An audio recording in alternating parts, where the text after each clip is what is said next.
दोस्तों नमस्कार, हर हर महादेव। स्वागत करती हूँ आपका अपने इस चैनल में।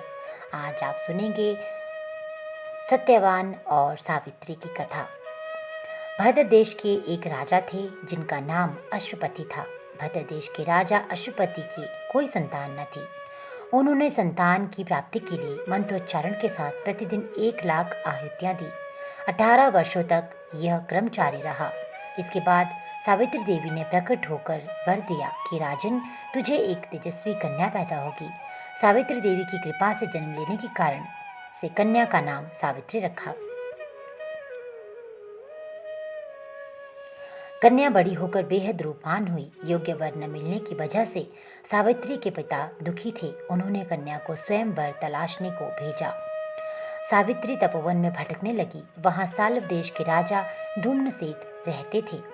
क्योंकि उनका राज्य किसी ने छीन लिया था, उनके पुत्र सत्यवान को देखकर सावित्री ने पति के रूप में उनका वरण किया। ऋषिराज नारद को जब ये बात पता चली तो वे राजा अश्वपति के पास पहुंचे और कहा कि हे राजन, ये क्या कर रहे हैं आप? सत्यवान गुणवान है, धर्मात्मा है और बलवान भी है, पर उसकी आयु बहुत छोटी है। वह अल्पायु है। 1 वर्ष के बाद ही उसकी मृत्यु हो जाएगी। ऋषिराज नारद की बात सुनकर राजा अश्वपति घोर चिंता में डूब गए। सावित्री ने उनसे कारण पूछा तो राजा ने कहा, पुत्री, तुमने जिस राजकुमार को अपने वर के रूप में चुना है वे अल्पायु है।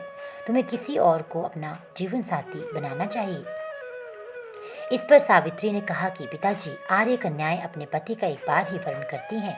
राजा एक बार ही आज्ञा देता है और पंडित एक बार ही प्रतिज्ञा करते हैं और कन्यादान भी एक ही बार किया जाता है। सावित्री हट करने लगी और बोली, मैं सत्यवान से ही विवाह करूंगी। राजा अश्वपति ने सावित्री का विवाह सत्यवान से कर दिया। सावित्री अपने ससुराल पहुंचते ही सास ससुर की सेवा करने लगी। समय बीतता चला गया। नारद मुनि ने सावित्री को पहले ही सत्यवान की मृत्यु के दिन के बारे में बता दिया था। वह दिन जैसे जैसे करीब आने लगा, सावित्री अधीर होने लगी। उन्होंने 3 दिन पहले से ही उपवास शुरू कर दिया था। नारद मुनि द्वारा कथित निश्चित तिथि पर पितरों का पूजन किया। हर दिन की तरह सत्यवान उस दिन भी लकड़ी काटने जंगल चले गए। साथ ही सावित्री भी गई। जंगल में पहुंचकर सत्यवान लकड़ी काटने के लिए एक पेड़ पर चढ़ गए। तभी उसके सिर में तेज दर्द होने लगा। दर्द से व्याकुल सत्यवान पेड़ के नीचे उतर गए। सावित्री अपना भविष्य समझ गई। सत्यवान के सिर को गोद में रखकर सावित्री सत्यवान का सिर सहलाने लगी। थोड़ी देर में ही उसने भैंसे पर चढ़े हुए काले रंग के सुंदर अंगों वाले, हाथ में फांसी की डोरी लिए हुए, सूर्य के समान तेज वाले एक भयंकर देव पुरुष को देखा। उसने सत्यवान के शरीर से फांसी की डोरी में बांधे हुए अंगूठे के बराबर पुरुष को बलपूर्वक खींच लिया। सावित्री ने अत्यंत व्याकुल होकर आर्त स्वर में पूछा, हे देव, आप कौन हैं और मेरे इन हृदय धन को कहाँ ले जा रहे हैं? उस पुरुष ने उत्तर दिया, हे तपस्विनी, तुम पतिव्रता हो, अतः मैं तुम्हें बताता हूँ कि मैं यम हूँ और आज तुम्हारे पति सत्यवान की आयु क्षीण हो गई है, अतः मैं उसे बांध कर ले जा रहा हूँ।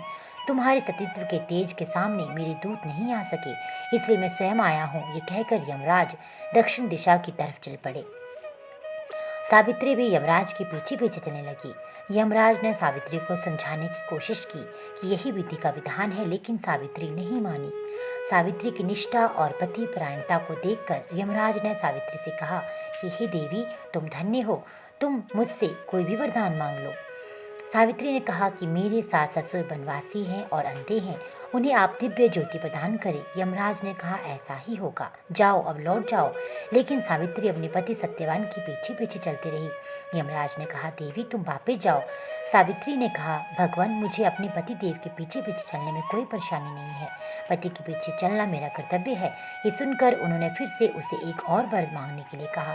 सावित्री बोली, हमारे सास ससुर का राज्य छिन गया है, उन्हें पुनः वापस दिला दो। यमराज ने सावित्री को वरदान भी दे दिया और कहा, अब तुम लौट जाओ। लेकिन सावित्री पीछे पीछे चलती रही। यमराज ने सावित्री को तीसरा वरदान मांगने को कहा। इस पर सावित्री ने 100 संतानों और सौभाग्य का वरदान मांगा। यमराज इसका वरदान भी सावित्री को दे दिया। सावित्री ने यमराज से कहा कि प्रभु, मैं एक पतिव्रता पत्नी हूँ और आपने मुझे पुत्रवती होने का आशीर्वाद दिया है। ये सुनकर यमराज को सत्यवान के प्राण छोड़ने पड़े। यमराज अंतर्ध्यान हो गए और सावित्री उसी वट वृक्ष के पास आ गई जहाँ उसके पति का मृत शरीर पड़ा हुआ था। सत्यवान जीवंत हो गया और दोनों खुशी खुशी अपने राज्य की ओर चल पड़े। दोनों जब घर पहुंचे तो देखा कि माता पिता को दिव्य ज्योति प्राप्त हो गई है। इस प्रकार सावित्री सत्यवान चिरकाल तक राज्य सुख भोगते रहे। तो दोस्तों, ये थी सत्यवान और सावित्री से जुड़ी कथा। ऐसी अन्य कथाएं सुनने के लिए इस चैनल के साथ जुड़े रहिए। कथा अच्छी लगी हो तो अधिक से अधिक शेयर कर दीजिएगा और चैनल को अधिक से अधिक